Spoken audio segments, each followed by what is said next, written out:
नमस्कार।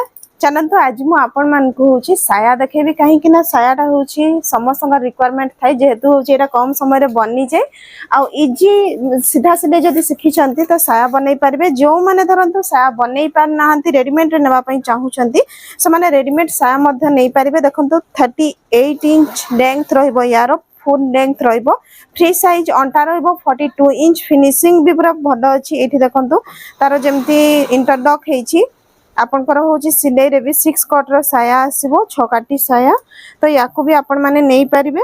ता सहित हूँ देखो जो मैंने थान नवा चाहिए थान रही आपण माने थान नहीं पारिबे।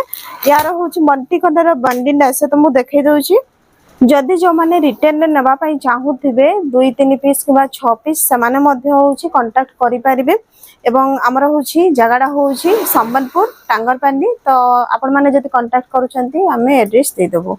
तो ये जो मल्टी कलर देखो आपंकर बंडल भी आसो 12टा कलर रही जो मैंने जदि चाहिए जे आमे सेम प्राइस रे भेराइटी कलर नवाई तो ये हूँ आपण मैंने नहीं पारे ए आपण मान हूँ भेराइटी कलर मिल माने 12टा कलर मिल जाउछि दाम आपनकर समान रहबो। जदि आपण माने थान नौछंती तार दाम जतिकी आसीबो ए कट पीस रो दाम सेतिकी ही आसीबो। जदि आपण माने नवा चाहूथबे तो स्क्रीन ऊपर जो नंबर आछि सेथिरे व्हाट्सएप करके कांटेक्ट कर देबे।